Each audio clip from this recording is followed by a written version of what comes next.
Du Père, du Fils et du Saint-Esprit. Amen. La paix de Jésus soit dans votre maison, sa paix et sa joie. Alléluia. J'espère que vous allez bien, que vous êtes dans la paix et la joie de Jésus. Amen. Nous lisons le Saint-Évangile selon Saint Jean, chapitre 13, versets 16 à 20. Et c'est le contexte, c'est le chapitre.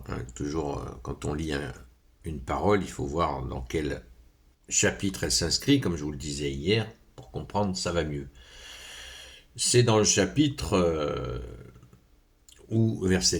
chapitre 13, où Jésus lave les pieds de ses disciples. C'est dire ce moment extraordinaire. Donc là, ça a été sélectionné, ce texte a été sélectionné dans cet ensemble, où Jésus, c'est le jeudi saint. Que ta parole, ô Jésus, rentre dans mon esprit, que ma bouche proclame ta parole et que mon cœur l'accueille. Amen. En vérité, je vous le dis, le serviteur n'est pas au-dessus de son Seigneur, et l'envoyé n'est pas au-dessus de celui qui l'envoie. En vérité, je vous le dis, le serviteur n'est pas au-dessus de son Seigneur, et l'envoyé n'est pas au-dessus de celui qui l'envoie. Si maintenant vous savez ces choses, heureux êtes-vous si vous les mettez en pratique. Je ne parle pas pour vous tous, car je connais ceux que j'ai choisis. Il est écrit, celui qui partageait mon pain a levé son talon contre moi. Et cela va se vérifier. Je vous le dis maintenant avant que cela n'arrive. Ainsi, lorsque cela arrivera, vous saurez que je suis. En vérité, je vous le dis, celui qui reçoit mon envoyé me reçoit, et celui qui me reçoit également celui qui m'a envoyé. Merci Jésus pour ta parole. Alléluia. Donc, on est dans ce moment du jeudi saint, quelques instants avant que Jésus soit trahi par Judas. Voilà le contexte. Et Jésus, et juste avant, Jésus dit ça, juste après avoir lavé les pieds de ses apôtres. Voilà, donc on a l'avant et l'après, comme je vous l'ai expliqué hier. Jésus, sans arrêt, tu recadres, tu reprécises les choses, sans arrêt. Et c'est vrai que c'est juste, c'est nécessaire, parce que nous sommes longs à la comprenette. Et comme on dit chez nous.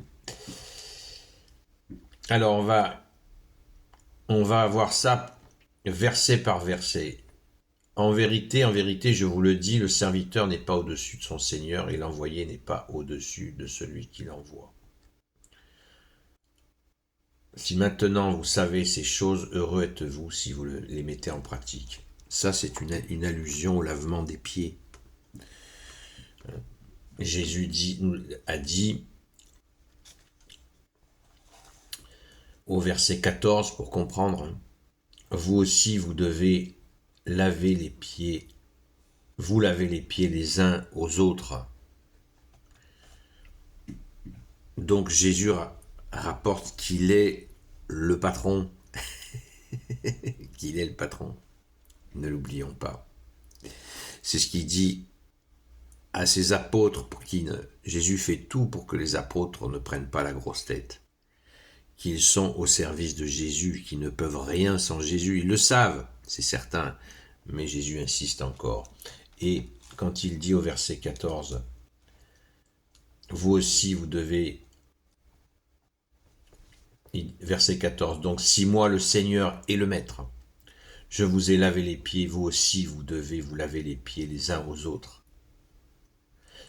Verset 15, c'est un exemple que je vous ai donné, et vous ferez comme je l'ai fait. Alors qu'est-ce que ça veut dire laver les pieds? Est-ce que c'est juste, voilà, on nettoie les pieds des personnes? Non, c'est pas ça. Alors Jésus lui-même, quand il lave les pieds, il leur a dit, c'est pour vous rendre purs. Il va les rendre purs en leur lavant les pieds, parce qu'ils vont recevoir la force d'en haut, préparée par le Père, qui va faire qu'ils vont réaliser tout ce qu'a fait Jésus. Très important. Et l'acte, quand Jésus leur lave les pieds, c'est aussi un acte d'humilité, évidemment. C'est dire l'humilité. Donc, Jésus demande aux saints apôtres de garder cette humilité vis-à-vis des gens. Qu'il n'est pas la grosse tête, puisqu'ils vont aller jusqu'à ressusciter des morts. Vous imaginez, il suffit de lire et relire les actes des apôtres pour mesurer ce qu'ils vont faire. C'est extraordinaire. Saint Pierre arrivait même à guérir des gens simplement quand l'ombre de Saint Pierre passait sur eux, ils étaient guéris. C'est inimaginable.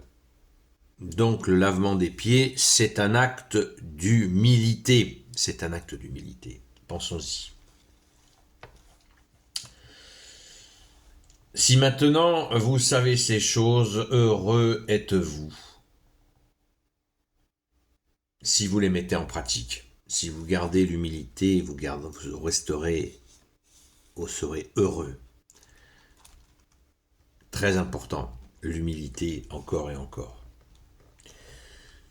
Et là, Jésus précise dans les versets suivants, on en est au verset 18, qu'il va y avoir donc une trahison. Il annonce la trahison de Judas, il commence à le faire. Et justement, la trahison, c'est cet orgueil qui a saisi Judas, qui a écouté je ne sais pas quoi dans sa tête, et qui l'a emmené à la trahison. Les deux côtés, soit la fidélité, soit la trahison.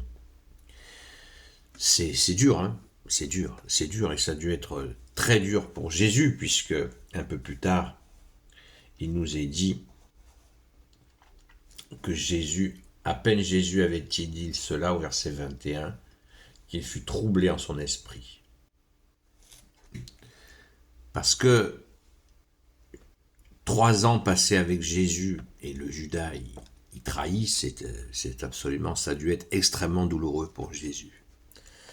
Donc je vois à travers ça un immense message d'humilité et de fidélité. Humilité et fidélité. Aide-nous, Jésus, à rester fidèles et humbles. Car on se rend compte de la puissance quand Jésus dit au verset 20, en vérité, je vous le dis, celui qui reçoit mon envoyé me reçoit, et celui qui me reçoit également celui qui m'a envoyé.